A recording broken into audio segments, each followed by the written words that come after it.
before the end of this one, and it's a prospect panel. We got Eric, we got James, we got Shelly, we got Chris. You guys, this is prospects. I'm getting out of here. What's going on, everybody? It's good to be here. I get to host all these wonderful people. Not sure why, but I'm very honored to be here. My name's Chris Clegg, if you don't know me. Joined by actually my co-host here on the Fantrax Toolshed, Mr. Eric Cross.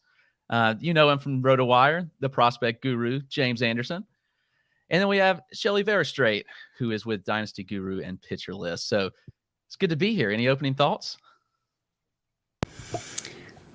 My dogs just ran in from outside, so I was wondering whose dogs those were. Yeah, those would be mine, of course. So I'm sorry. Yeah, it's Shelly's cookies panel. We don't know if we can get some cookies. You're the pro baker over here. I need to move down near Shelly and Rudy just to get some baked goods, because all the stuff that she posts on Twitter and Instagram, I'm like, that looks so delicious.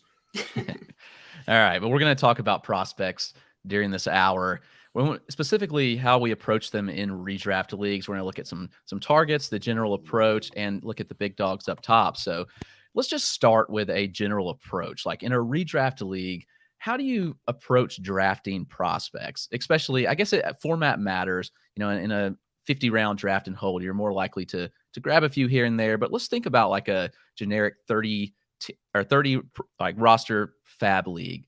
How are you approaching drafting prospects in that? Well, Shelly, you first.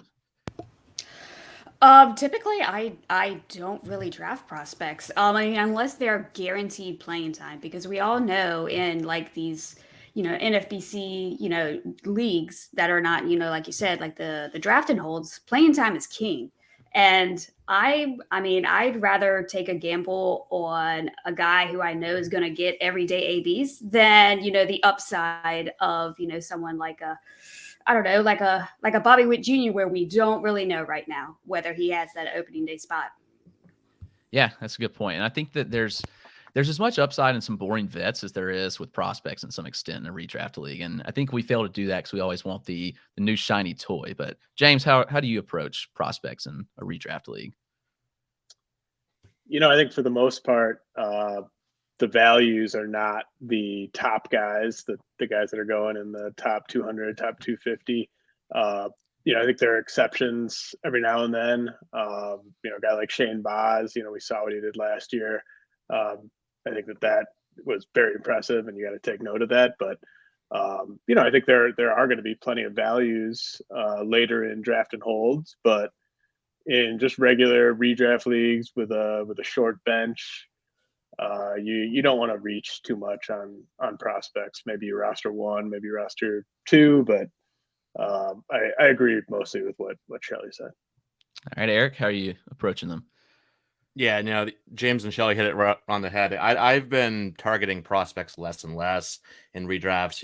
It's always great to get Bobby Witt Jr. and those types of guys, but we've seen that it more often than not, it doesn't work out, as I should have single tier for Jared Kelenic last year. So especially early on, I've been avoiding those guys. I have no shares of Bobby Witt Jr. this year. I probably won't have any shares of him as ADP, but later on, I'll take some, maybe a little risk on guys like a Josh Young later on, or Riley Green, those types that are, after I've built my core, then you can take a little bit of risk later in the draft. That's kind of where I go in redraft leagues. Yeah, and I kind of resemble everything you guys said. I think that the approach is probably avoid. Not everybody's going to come up and be the next Ronald Acuna or Juan Soto right off the bat. We got kind of spoiled with Soto, Acuna, Tatis, all those guys just come up and hitting right away. And not everybody's going to do that. But right off the bat, we see the big three with Bobby Witt Jr., Adley Rutschman, and Julio Rodriguez. Since January 1st in NFBC draft champions, their ADPs right now, Bobby Witt's going at average of pick 92, Adley Rutschman going at 191, and Julio Rodriguez at pick 269. So I guess to start, do we like any of those players where they're going? Eric, you're shaking your head. You're not taking any of them where they're going.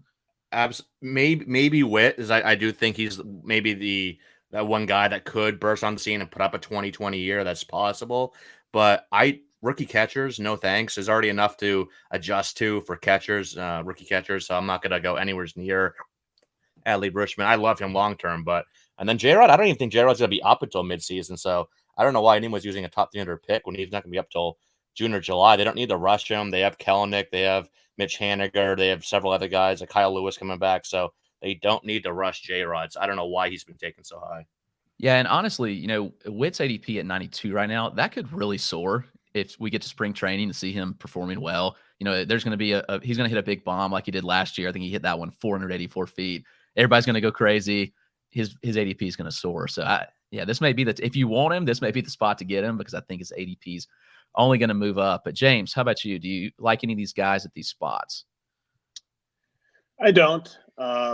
If you forced me to take one of them at ADP, it would probably be Adley, just because of where he's going and catcher just being such a wasteland. I think there's a chance that he would play every day once he's up, and depending on the CBA, he might break camp with them. So I think, Adley is the least offensive of those three ADPs to me, but I don't expect to end up with any of the three. All right. And Shelly, how about you? Yeah, I'm pretty much the same. I'm not really looking at. I don't think any of those players are like really good values. I mean, I just think about the shortstop position. I mean, I'm just talking about Bobby Witt Jr. just for example. Shortstop is so deep, and if I give me that playing time, please, thank you.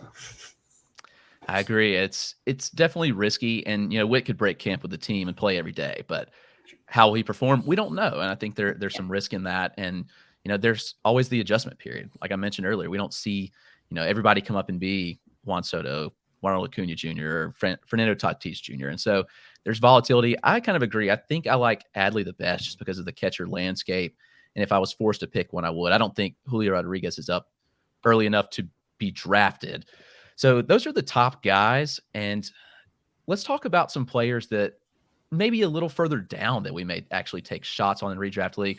And, it's interesting. I think all of us, being prospect people, and we all said we're kind of avoiding these top dogs here in redraft league. So that's something at least to hear out. And there's just so much volatility and risk, but we're going to break this down in 3 different ways. We're going to look at prospects to target in drafts, early season prospects stashes, and then mid to late season call-ups and stashes. So we're each going to give a name or two here in each of these categories. And so we're going to start with Shelly, a prospect that you're targeting in drafts that's not one of the big names that we just mentioned of Witt, Rutschman, or J-Rod. Yeah, I got to the sheet late, so a lot of the guys that I wanted to talk about were already taken. So, but anyway, I decided to take I guess like the tallest guy ever to play shortstop, O'Neal Cruz. He's going the 25th shortstop off the board in NFB DCs this month, and going about 217th overall.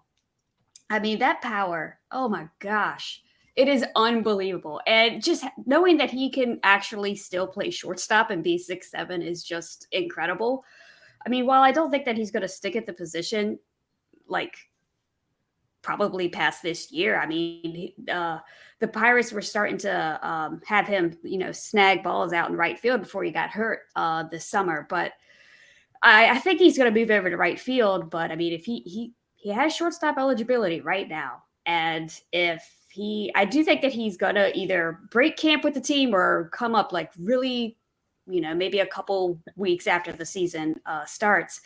But I mean, if you could get a guy who could just flat out just smash baseballs, like, maybe 25, 30 home run power, actually probably more power. But honestly, this year I'm looking about that many home runs.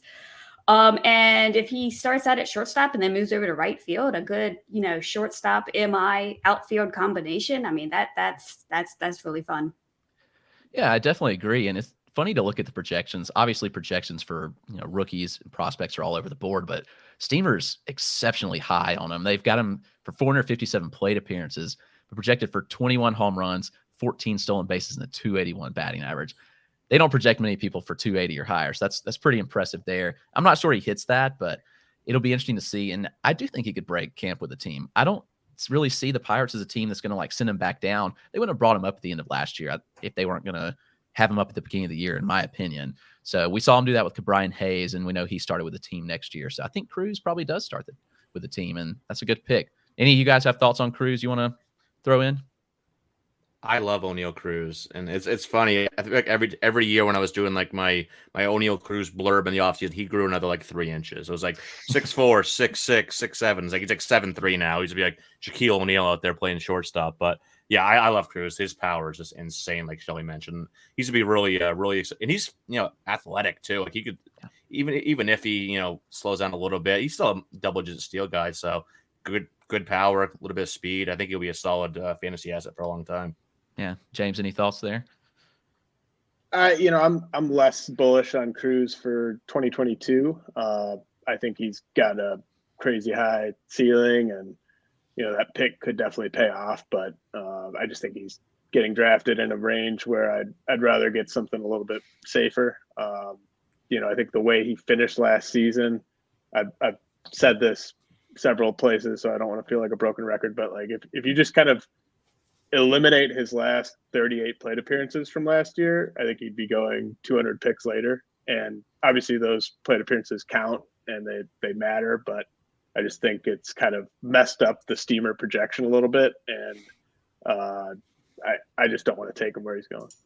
That's fair. I think everybody's looking at that max exit velo. You had like 118. It's like one of the hardest hit balls of the year, and everybody's buying into the power. And it's interesting because, the Bad X does use some StatCast. I know obviously not much in there. He only had 9 plate appearances in the majors, but they only project him for 14 home runs. So yeah, who knows? He could be all over the board. But James, who's your prospect you're targeting in drafts?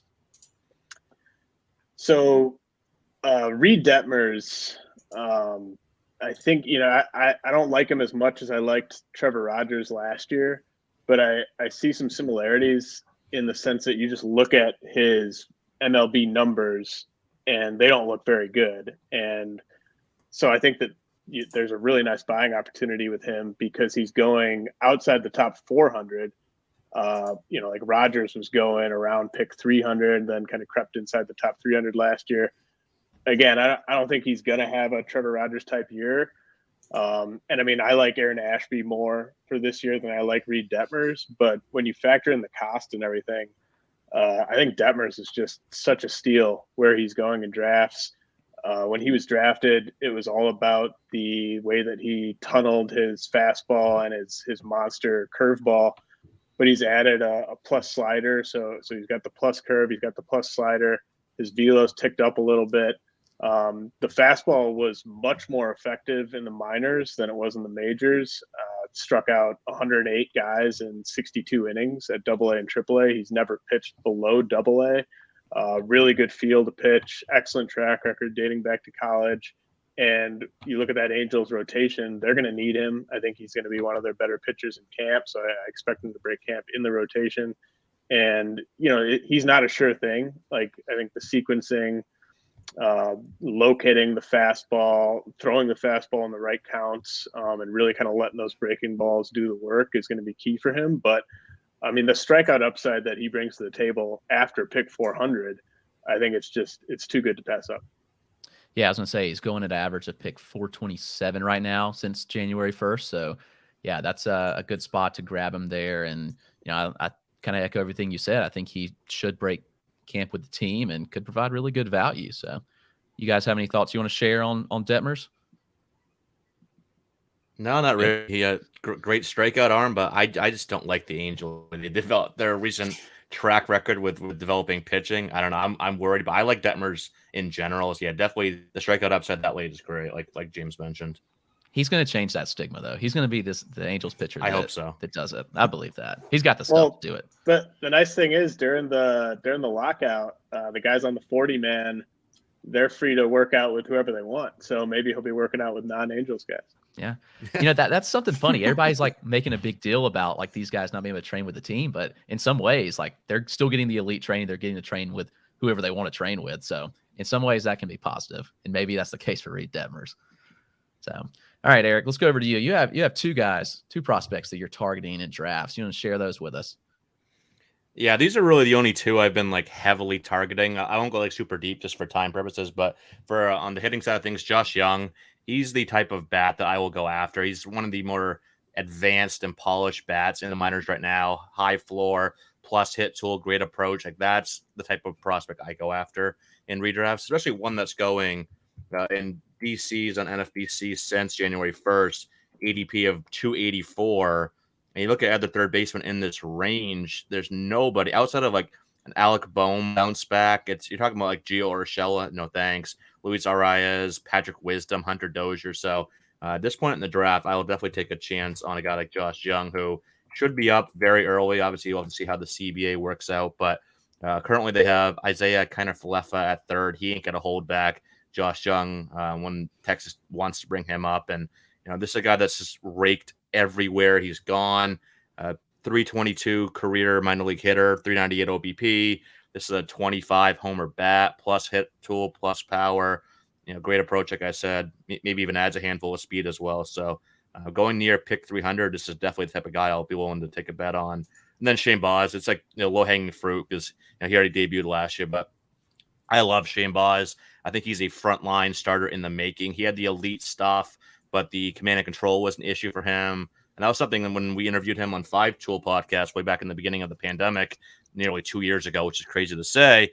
It was one thing he just mentioned was really focusing on getting back to basics, working on his strike throwing, just his mechanics and repeating his delivery. And, we saw that in spades. Like that worked out so well for him, dropping his walk rate from 10.8% down to 4.4% last year while still maintaining that elite stuff, 38% strikeout rate over 17 starts, and then 18 Ks and 13 and a third in his 3 major league starts. So, Baz I'm all in on long term. This year, it's Tampa Bay. They already get 5 guys: McClanahan, Rasmussen, Kluber, Yarbrough, and Patino penciled in. So how many innings will he get? But if I have to pick one guy to be like this year's Logan Webb or Freddie Peralta, it's gonna be Shane Baz. So just hope the innings are there. Yeah, and I think that's my biggest concern. And Eric and I are co-drafting a DC right now, and we've had this discussion about Baz, and that's my fear is that he just doesn't throw more than like 120 innings, and so he's going around pick 120. I just much prefer to get an arm there that is going to give you guaranteed innings, and no innings are guaranteed with pitchers. We know injury risk and all that. So I think Baz is another good one to debate, to go around. We can talk about because his ADP is higher. I know he's already debuted, but still a prospect. Shelly, do you like Shane Baz in this range at 120? Kind of, sort of. I'm accurate exactly what you said, Chris. I mean, I have no idea what Tampa's going to do with innings for any of their pitchers. I mean, they've always been ones to kind of let them go, five innings, hopefully, fingers crossed. Outside of, Tyler Glasnow last year before he got hurt.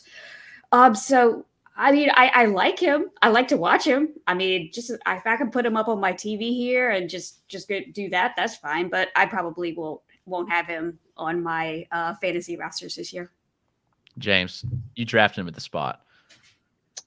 The thing about Baz is he kind of goes all over the place. So like that ADP is that's where it is. But you can kind of wait and just see if he falls into your lap, and kind of depending on how many starting pitchers you've taken, he might be a fit. I mean, his stuff is absolutely insane. I think he's got the best stuff any of the Rays starting pitchers.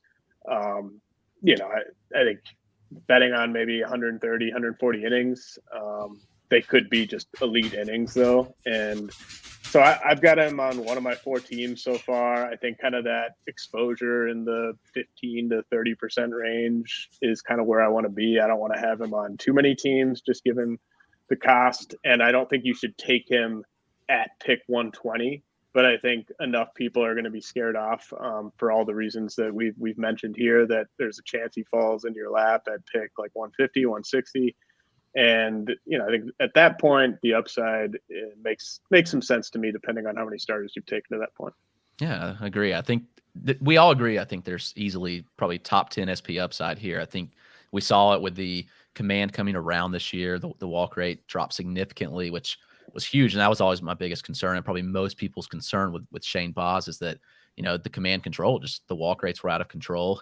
And then this year we see him come in, strikeouts through the roof and the walk rate dropping. So yeah, I think that's probably the best strategy and approach, is if he does fall to you, and depending on your build, he could be a good target in redraft league. And even there, I mean, at pick 120, even if you get 120 really good innings, then it could be worth it there.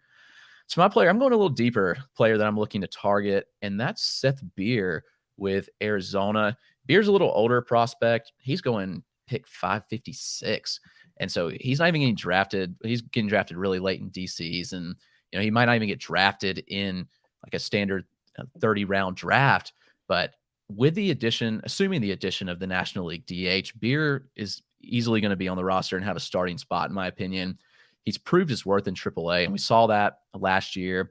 And, the power was, I think he's got more power than he showed, but maybe he just hasn't tapped quite into the game power yet. But he's hit for good average across the board, which is interesting. I mean, he's always been more of a power hitter. And I saw him, I lived down here in South Carolina. I went to Clemson, so I saw him quite often. He had big power in college. Hasn't really translated to a ton of game power yet, but I still think that's there. I think he's a legit bat, and I think he's just going so late that he's either going to play first base or DH enough. He can also play out in the outfield. So I'll be interested to see. He got a little taste of the majors last year, kind of like O'Neal Cruz, just 10 plate appearances. But I'm very intrigued with what he can do. The contact numbers were really good last year in AAA. So it seems like he's improved that there. And with that power, he's not going to give you any speed at all. And the lineup obviously isn't great, but I do think that Beer could be a solid contributor that's going so late, especially in a draft and hold where, you can take him there and really absorb the risk. And I'm not sure there's a ton of risks. I think that he's going to be up and with the D-backs right away and be everyday contributor. So, yep, Seth Beer is the player that I'm targeting. Let's move on here. We're going to go to some early season prospect stashes. So maybe these players aren't up right away, but they're players that might be worth drafting that you're going to be willing to stash for a little bit because they're going to be up early enough to contribute to your team. We'll start with Shelly. Who is the player or the prospect that you're targeting for an early season stash? I'm gonna stick with Pittsburgh here and go with Rosemead Contreras, who totally just had a breakout season last year and in the minors. I mean, he came over from the Yankees in the Jamison Tyone trade. He's going 168th starting pitcher off the board, so around pick 428, which is a pretty good, pretty late round pick. While I don't know if he's going to have a starting spot, right as the season starts, I mean, if you can't beat out someone like Zach Thompson, Dylan Peters, or Bryce Wilson, I mean, I don't think it's going to take too much for the Pirates to call him up. I mean, I think that they're going to get the Pirates are going to give those three pitchers just a little bit of run to see who might be like a number 5 type starter for them. But Contreras, I just really like what he did last year. He did have that forearm strain that just scared everybody in the middle of the summer, but he did finish the season on the mound. He in both the MLB and the AFL. So he has a great 3-pitch mix. Really good. Really good slider, and that can generate a bunch of whiffs. And all of his pitches have high spin rates. So, all the buzzwords that we have to hear, right? So as long as, he can not hurt his forearm again, he should be a good, late round pick. Yeah, I definitely like that. Contreras made a lot of steps forward this year, and he's going around, a good range there. He's mid pick of 367, max of 486. So he's kind of all over the board with an average pick of 434.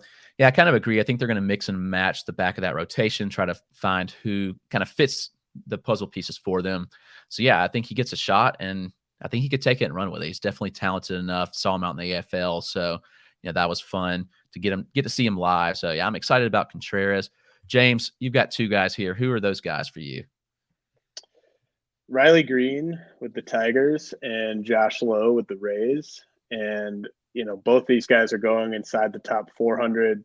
But I think there's a decent chance that they both open in the minors. So, I think they count as stashes.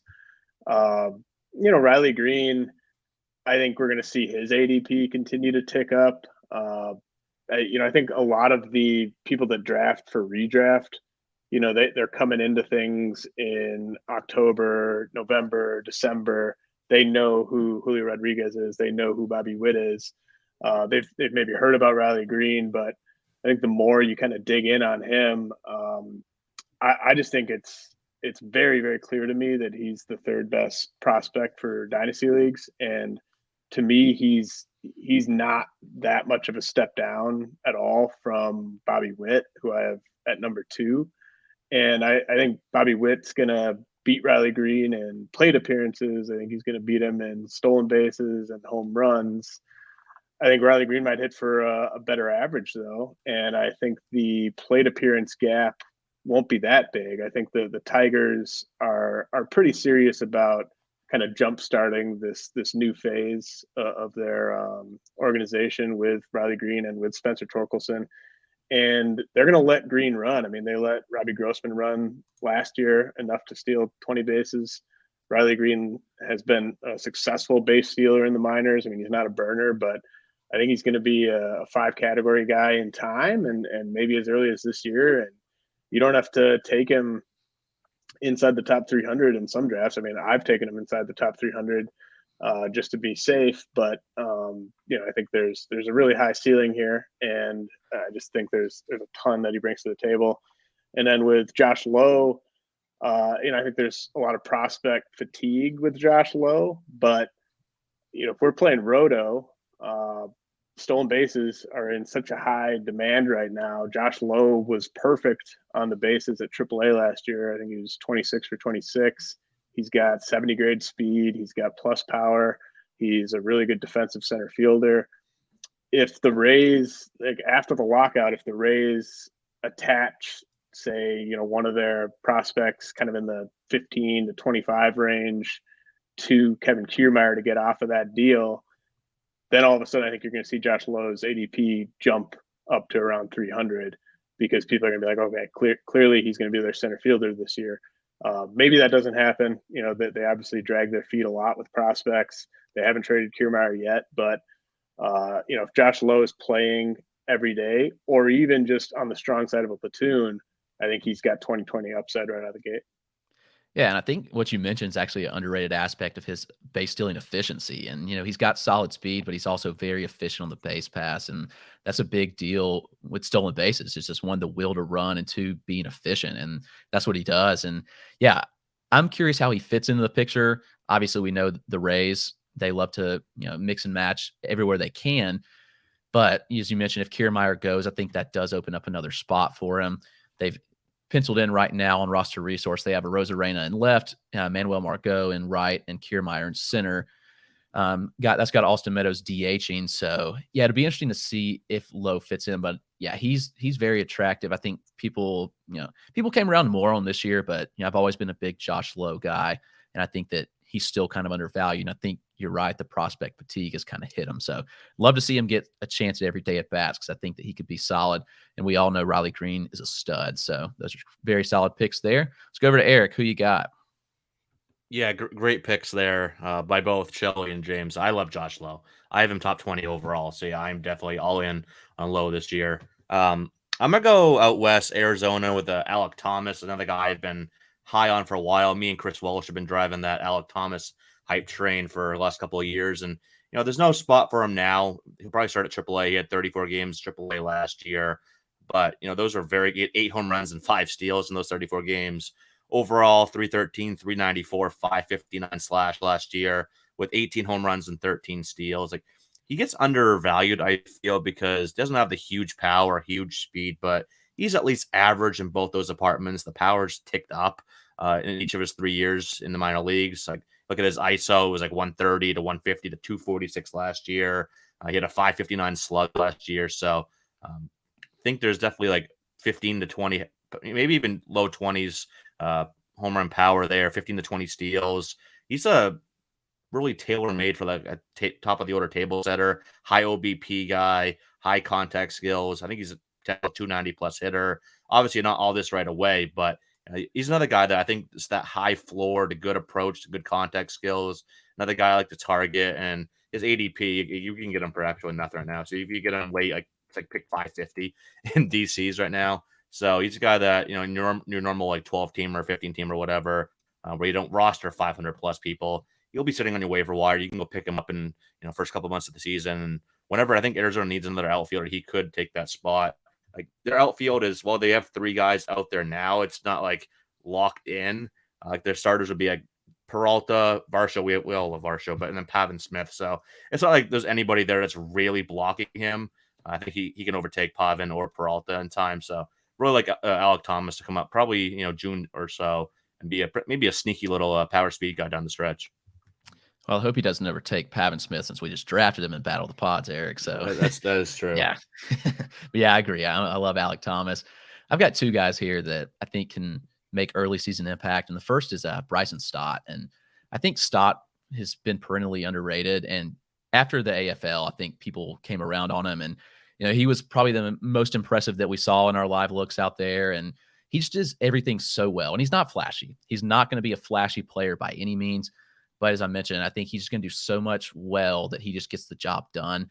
And the Phillies are prone to bring in somebody. I know they've got Didi penciled in at shortstop, but I'm not sure how well that's going to go. I mean, we've seen some regression from him. Maybe they try to bring in somebody, but I think that Stott's the guy of the future, and I think that he's more than ready. And we saw him hit AAA at the end of last year.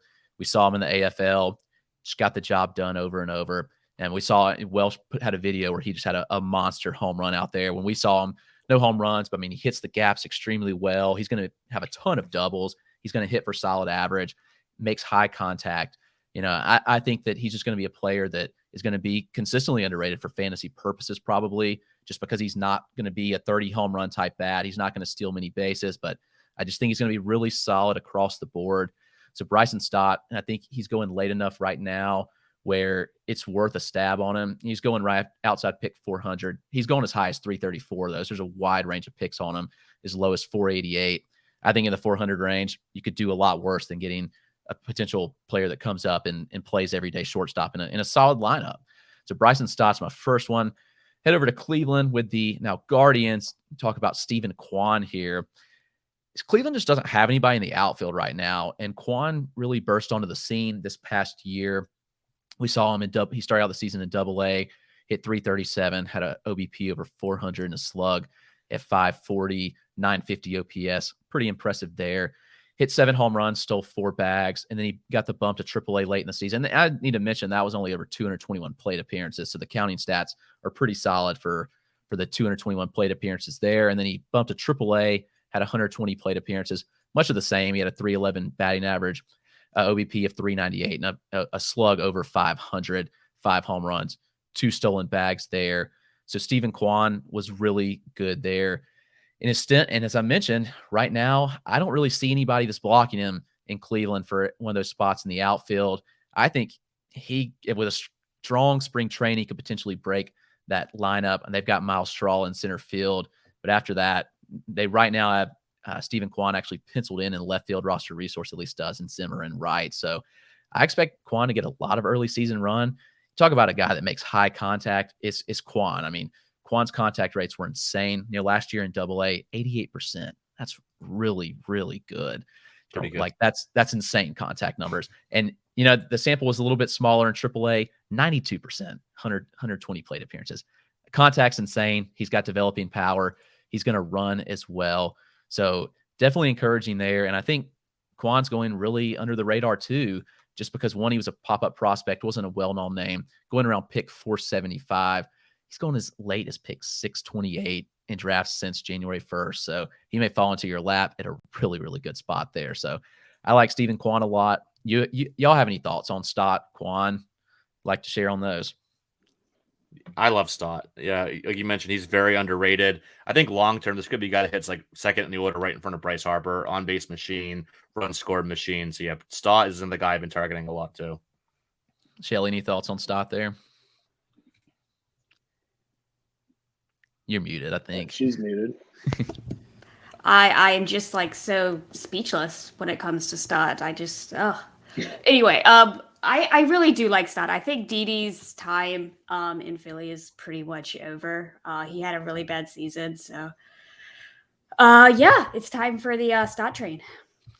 James, any thoughts on Bryson Stott? I know you're a big fan, so you think you like him for redraft this year? I mean, he's fine. I actually like the Kwan pick Yeah. more relative to ADP. Sure. I think he's someone that you can get like pretty late, and you look at that Cleveland outfield, it's perennially terrible and very easy to break into. And I don't think he's got a ton of juice in terms of home runs and steals, but the OBP skills might be good enough to eventually work his way to that leadoff spot, maybe in that lineup. So I like where he's going. I mean, I think Stott, you guys nailed it. I mean, he's not flashy. There's opportunity for sure. I don't know. I think he's going a little too high maybe for me. The reason I got kicked out of the room for a second is I was trying to log in to respond to one of those comments. Just someone was asking about Vidal Bruhan. I don't really love the price on Bruhan. I think it's kind of a desperation speed play. Like if you've missed out on guys and you're just really looking for someone that can get you 20, 30 steals, I think we got to look at Bruhan at like what kind of a real life player he is.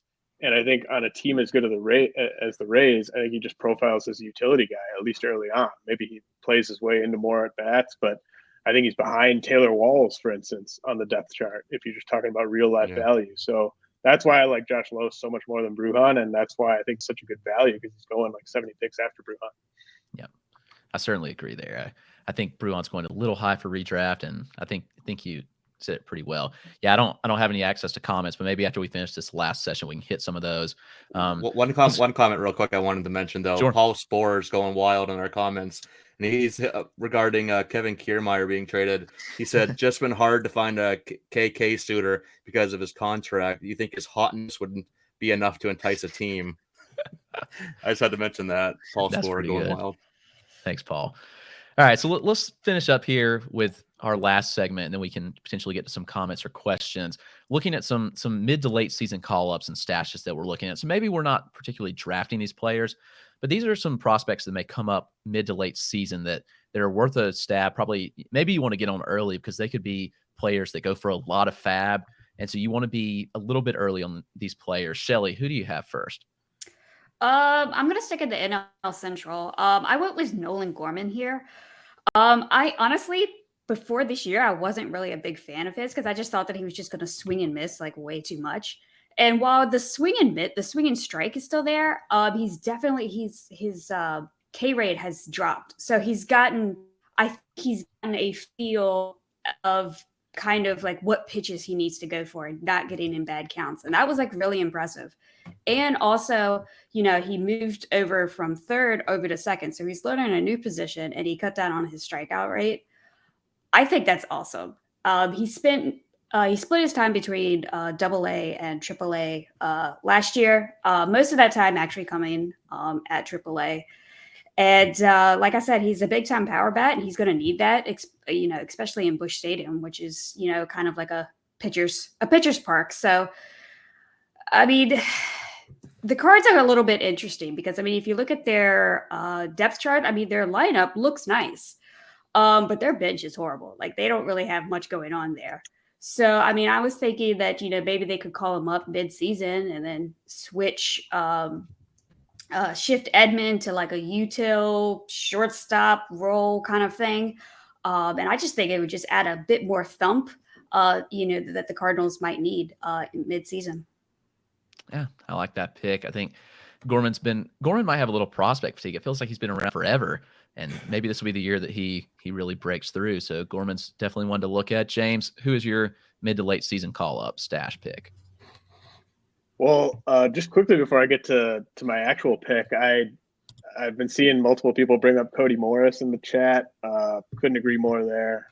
Big fan of getting Cody Morris. It's a crowded rotation to break into in Cleveland, but the stuff all checks out to me for him as a starter. I think he's a legit starter. Multiple plus pitches, pretty good command. But my actual pick is Travis Swaggerty with the Pirates. You're going to get in trouble if you start relying on roster resource in terms of like where guys are going to play, where they're going to hit in the lineup, that type of thing. But you can just look at the Pirates depth chart and see that breaking into that outfield is not going to be hard this year. And Swaggerty's on the 40-man already. I think he would have debuted last year if he hadn't dislocated his shoulder. So, there's a little bit of injury risk there with him coming back from a shoulder injury and everything. But I think he's got legitimate leadoff skills. and plus speed. I think he could be a guy that gets you double-digit steals this year, even if he comes up in June. And they're going to want to get a look at him. I mean, like Anthony Alford is not going to stay healthy. Ben Gamble's not a part of their long-term plans. So there will be playing time ready for Swaggerty once he's ready at AAA. And he's going, dirt cheap right now in draft champions leagues. It's a really solid pick as well. Obviously, a little easier to break into the Pirates lineup than the Cardinals, so there's a good chance at playing time there. Eric, see you've added another name, so you have 2 names now. Who are you going with? Yeah, the first I like Swaggerty too. I think he's like a poor man's Josh Lowe. But yeah, I couldn't get out of here without mentioning at least one Red Sox here. So I'll start with Tristan Casas. Kind of crowded, obviously, in Boston. Obviously, they got Bobby Dahlbeck there at first base. They got JD Martinez at DH. Who knows if they're going to bring in another bat? It could be in that mix as well after the lockout ends. But Casas is going to be ready probably midseason, maybe earlier. Very advanced hitter, and there's some comments from him recently. He was saying that he was been focusing more on the approach and contact skills as opposed to hitting for power. But if you watch Tristan Casas play, I saw him a ton this past year, being in AA Portland, 15 minutes from my house. The power is 30 plus. Like, he has what I call big boy power. This guy's gonna be a middle of the order thumper. And if he starts being more aggressive this year and tapping into that double plus raw power that he has, it's gonna be scary. Like, we could be talking about him in 3-4 years being drafted where we're, Matt Olson is now, or Pete Alonso. That's the type of upside he has. So that's definitely a bat I will look, and plus the great approach as well. Definitely a bat I'd be looking to stash mid-season. But another one, Grayson Rodriguez, Baltimore Orioles. He's the only other guy that can rival Shane Baz for the number 1 pitching prospect in baseball right now, in my opinion. I saw G-Rod last year in August when I was down in the Philly area. Drove about an hour up to Harrisburg to see him pitch against the Harrisburg team up there. And he's everything you want. He checks off all the boxes for future frontline starter. I usually don't go after rookie pitchers too much, especially in season, but this is a guy that I think could make an impact when he gets called up mid-season. He made 23 starts last year, 18 of those in AA, so probably he starts at AAA this year. 4 above average to plus or better pitches. And I think his worst pitch is above average, and that might be a slider, but fastball, curveball, changeup, slider, all very good offerings. Above average command and control, 40.5% K rate, 6.8% walk rate. Everything's there for him to be an impact arm. And like with Pittsburgh, there's not really a lot outside of John Means in that Baltimore rotation. So he probably, once he's ready, he'll get that rotation. Yeah, 2 solid picks as well. Y'all probably know both those names, big time prospects there. Going a little bit deeper, another prospect breakout here, and that's Vinny Pasquantino. Now, everybody loves Nick Pratto, the Royals. Both of them play at the corner at first base. We know the Royals also have Hunter Dozier that plays over at first. They've got Carlos Santana. But the way Carlos Santana trended last year, I have to wonder, is he done? I don't know. It's possible. We'll see. And they also have Hunter Dozier, as I mentioned. Dozier, is up and down last year. He can play multiple spots, though, which is interesting. And I think the Royals should begin to experiment with some of these prospects they've got. We're obviously going to see Witt coming up, and obviously Nick Pratto as well. And Vinny Pasquantino, though, I mean, you look at everything that he does, he's pretty well-rounded, elite contact hitter, doesn't swing and miss at all. You look, his swinging strike rate last year was just 8% across all the minor leagues. And for reference, Bobby Witt was around 14 and Nick Pratto around 13%. So that just shows you kind of discipline he has. He doesn't swing and miss often at all. Elite hitter here. I think we saw some power developing from him as well. He's going to hit for high average. Just love everything that he does. And so we saw him hit 24 home runs, hit for that 300 average, right on the number in 116 minor league games last year. So Pasquantino's definitely someone that's kind of under the radar that you should keep an eye on this year, because I think that he has a chance to come up late. And this may be a long shot to say that he may come up late, but I think he's more than ready. He's an older prospect as well. So I think that gives him the chance to get a shot late in the season. So yeah, that's my late round target, Vinny Pasquantino. That kind of wraps up our segment, everything we're going to talk about. Is there any questions we want to talk about? Maybe get Nick back in here. We can pop some questions up and talk about those. Yeah, Nick, where are you? Come on, Nick. Nick. Now you're there. Slow clap, Nick. Come on, Nick. Yeah, I see a comment now about Jeremy Pina.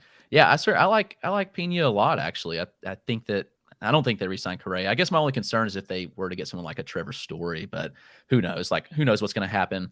Pina's a dude. He's jacked, and yeah, he could definitely come up and be ready. I mean, I think right now he's penciled in as the opening day shortstop. Lot could change, but you guys have any thoughts on Jeremy Pina? Yeah, I mean, I think he's solid in terms of a guy that could get you, 12 homers, 12 steals, something like that. Wouldn't expect him to hit for a super high average in year one, but the defense is good enough that they could just roll with him and see how it goes. If they need to trade for someone, they could. I thought Marcus Semien would have been a perfect fit there, but I think that they just kind of know that they're just absolutely stacked and don't need to worry about spending a ton of money at that position. But yeah, I mean, I think Pena's a fine dart throw in draft and hold leagues. Hey, guys. Nick's back. Hey, sorry, I heard you, but I was in the other room. Oh, I no, had to you're run good. back. Okay. No Cool. worries. Excuses. I know the question that I have every single year. Shelly knows this because I ask him every single time. In the Dynasty team is okay. Each of you, I'd love to hear the pitcher that in a redraft league, that when they get the call this year, I need to add to my team. I'm gonna start with you, Eric. I kind of already said mine with Grayson Rodriguez. All right, it's Grayson Rodriguez. Okay, great, Absolutely. wonderful. James. Yeah, I mean, I think Cody Morris with Cleveland is a good one. I mean, the obvious guys like Grayson, Kirby, Cavalli, Max Meyer, Hunter Green, like those are going to be really expensive fab ads. I mean, they're all really good. They're all really talented and stuff. But I would tend to lean towards a guy like Cody Morris, maybe Matt Brash or Brandon Williamson with the Mariners. Just guys who are going to be a little bit cheaper. Cole Wynn with the Rangers, another one that comes to mind. I'm gonna I'm doing my top 200 starting pitchers. And I have a section just for prospect pitchers, so I'm just gonna rewatch this and just take all the names that you say. Shelly, who's missing from this list? Oh boy. Well, James just took everybody. Sorry. He said one, and he just goes on, and I'm like, okay, I've run out of guys. I'm sorry. You're totally fine. Oh man, I don't know. I mean, the guy that really came to my mind was Matt Brash. I mean, I don't know how long term of a starter he's going to be, but man, just Nick, you're going to love that starter. Just saying. Oh man. Well, I mean, I saw the slider. That's ridiculous. Is there any worry that he might be a reliever? I mean, long term, I think that he will be, but I mean, maybe as a good, maybe for this year, it could be a good spot start. All right, that sounds great Yeah, to me. I've heard people say some people in the Mariners organization actually prefer him to Emerson Hancock, which is interesting. So if that's the case, then I think they're going to give him every chance to be a starter. Well, yeah, I mean, I think that says a lot about Hancock personally. I mean, I think Hancock's stock has really fallen for me, but yeah, Brash, the whole idea that you need 3 really good pitches to start is, I think it's gotten proven wrong by some recent guys, especially if it's fastball slider like it is with Brash, and your fastball and your slider is as good as Brash's are. I think you can get by, and I don't think his third pitch isn't just a nothing pitch. So I mean, I think they're going to give him at least 2 years to work as a starter. And what I'm hearing about Hancock is it's just like the movie where we got really excited about it, but in matter of fact, it wasn't that great. And Chris, who do you got? Well, I think Cody Morris is an awesome pick. I think he's really underrated. He's a local down here in South Carolina. I went to USC, so I got to see him a good bit there, and to see his development has been absolutely awesome. Mine was actually Matt Brash. That's the third endorsement for him. So I'm gonna go a little deeper and go with Josh Winder with the Twins. He had an up and down season last year, but he's 25 years old. I think he gets some run this year. I think he's probably one of those under the radar pitching prospects that isn't going to get a ton of fab love. And so you're going to be able to get him pretty affordably. Maybe he gets a shot. I don't know. They've got a lot of pitching prospects there. And so there's a chance that he does break in. I think he's the oldest of those. So after all those names that we've read off, I'll go a little deeper and just say Josh Winder. There you go. And who is Cole Wynn? I just keep seeing this name. It's that's normally what happens Texas Rangers. in New York. Yeah, but normally not a Cole loss. But he's a pitcher, I'm assuming. Yeah, he's with the Rangers organization. So should we be excited about him? Yeah, made Very tangible much so. improvements last year. I mean, struggled with command a lot. We saw he kind of took the Boz route last year, and so big step forward, and definitely has the potential to take another step, in my opinion. Big strikeout stuff. No one there in Texas. Yeah. And Spora will probably make me say Glenn Otto again. But there isn't. Okay, cool. So moving away from that stuff, let's go to kind of the hitting side. I mean, you guys already hit on a lot of them. But I mean, again, for redrafts, let's say like my draft is tomorrow, and I have one NA spot. Who is the guy that needs to be, and that isn't Bobby Witt? Cannot be Bobby Witt. Let's start with you, Shelly. The next guy, we've kind of like really hit on that. I'm gonna go with Adley. I mean, the Orioles, they don't. I mean, if you look at their depth chart, they don't have a catcher. I mean, they have a name there, but it could be Joe Smith for all we know. They don't have a catcher, so it's looking obvious that they're probably either going to sign some scrub or they're going to go with Adley. Well, it's probably going to be both. They're probably going to go with the scrub, and then Adley's going to come up in like a couple weeks or whatever. But catchers are like the lifeblood of the team, and you're calling them a scrub. I'm just saying. Well, they go through more than anything on that team. All right, Nick, I will give you $50 if you can name their current starting catcher and backup catcher and roster resource without looking. First of all, I don't need your $50. Contribute it to Feeding America. All right. Yes. Yeah. Please just donate that to the cause if you can, Eric. Second of all, I'm going to DM some people and I'll get back to you. I have no idea. I didn't even know who this main catcher was all of last year, probably. I don't know. Is Pedro Severino still on that roster? Yeah, right. No, he's not. Matt Wieters? Yeah. Oh, I used to love Matt Wieters. Just text Alex. He'll probably know. All right, so continuing this question, Eric, we're on you here. Who is your number one? I mean, I see you'll have Josh Young too, which seems like the obvious choice. So I know these guys. If I know them, that's not what I'm going for here. Outside of Bobby Witt, Rutschman, and Young, who is it? Who is that guy I got a stash in my NA slot? Outside of those guys, probably Riley Green. He's the next one. James mentioned him earlier. Love Riley Green. He has all the ingredients to make a big breakout this year. So he'd be the next one after those three for me. James? Yeah, I mean, I'll go down the list. Josh Lowe. For Roto, Lowe is just so appealing. I mean, I think over a full 162 game season, even if he was on the strong side of a platoon, he could get you 20-20, which you can't say about many guys. And obviously we know the way the Rays are going to just slow play these guys. But I mean, he really kind of put the finishing touches on his minor league career last year. I mean, he couldn't have performed much better at AAA. His glove is ready to make an impact. I think his OBP skills are really strong, and batting average might be a bit of a drag in year one with Josh Lowe, but I mean, guys with his type of power and speed, it's tough to find. So the fact that you can get him about 80 picks later than Vidal Bruhan, who I think is not as good of a bet and not as good of a real life baseball player, I think it just makes Josh Lowe very appealing. Yeah, but when you have a name like Josh Lowe and the Vidal Bruhan, it's just that to me, that's such a dope name. I don't know. That's so great. How can I always want to have a team with Vidal Bruhan on it. You know what? I'm actually kind of surprised. No one said Torque. I was just thinking that, Shelly. Yeah. What's his injury Speaking status? of great names, exactly. That's my thing with Torque is for redraft. Like, he had a pretty bad injury in the AFL, and I haven't heard a thing about that. So that's my little concern there. I haven't heard this much about Torque since my AP physics class, and I'm excited for this. Nice. I mean, Chris, what is your call here? Yeah, so I'm gonna go with O'Neal Cruz probably. I just think he gets probably the most run, or some of the most run of any of these prospects. Big power.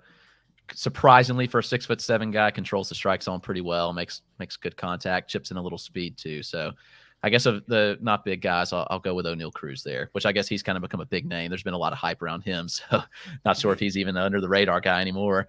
Yeah, Shelly said it well. I mean, this guy just mashes the ball, and he's like the tallest shortstop ever. So yeah. I'm excited for all of this. I can't thank you all enough. You make me feel smarter just by listening to you because I don't know any of this. And I made you repeat a lot of things you already said before, but I just need a clarification, all right? I need just a thing, but good. I need to know the prospects. Great. Awesome. Trust y'all.